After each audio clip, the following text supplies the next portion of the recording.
এই দেশে হাদিদেরকে হাসিনা মারে নাই, আওয়ামী লীগ মারে নাই, মারছে ভারত। ছাত্র জনতার ডাকে আগায় আসছে, এটা আপনাদেরকে স্বীকার করতে হবে। কিন্তু আমাদের কাউকে গ্রেফতার করলে আমাদের জেনারেল ভাইদের ফেসবুকে একটা পোস্ট পর্যন্ত দেখি না।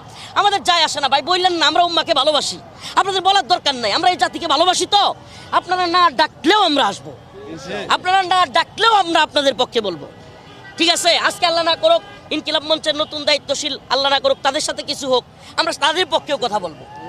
আমরা এই জাতিকে ভালোবাসি, এই উম্মাকে ভালোবাসি। আমরা এই ভারতীয় আধিপত্যবাদের কবর রচনা করতে চাই বাংলাদেশে।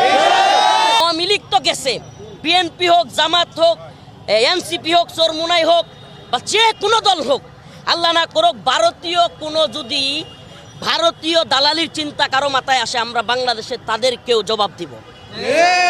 ভারতীয় গোলামি বাংলাদেশে চলতে পারে না। বাংলাদেশের যুবকদেরকে একটা কথা বুঝতে হবে, এই দেশে হাদিদেরকে হাসিনা মারে নাই, আওয়ামী লীগ মারে নাই, মারছে ভারত। অতএব আমাদেরকে বাংলাদেশে ভারতীয় আধিপত্যবাদের খবর রচনা করতে হবে। আপনাদের প্রতি শেষ পয়গাম বিভাগীয় সমাবেশ থেকে যদি স্বতঃস্ফূর্ত আন্দোলন দেওয়া হয়, এমনকি হরতাল, অবরোধ কিংবা যমুনা ঘেরাও কর্মসূচি দেওয়া হয়, আমি কথা দিলাম ইনশাল্লাহ আমরা সামনের সারিতে থাকবো।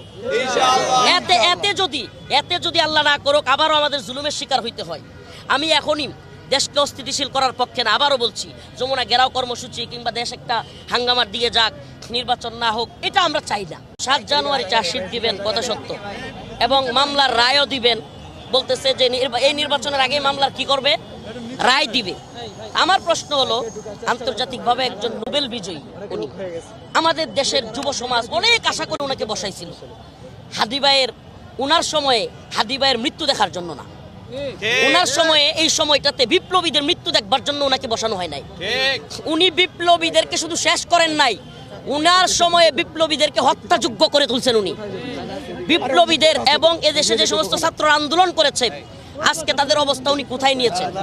তা আমার প্রশ্ন হলো, উনি যদি সত্যিকার অর্থে আন্তর্জাতিকভাবে প্রভাবশালী একজন নেতা হয়ে থাকেন, উনি ভারতকে চাপ দিয়ে বাধ্য করেন। আজকে ডিএমপি স্বীকার করেছে, আপনার জানার কথা যে হাদির খুনিরা ইন্ডিয়াতে আছে, তো 2 জন, মানে ফয়সাল সহ, দাউদ ফয়সাল সহ।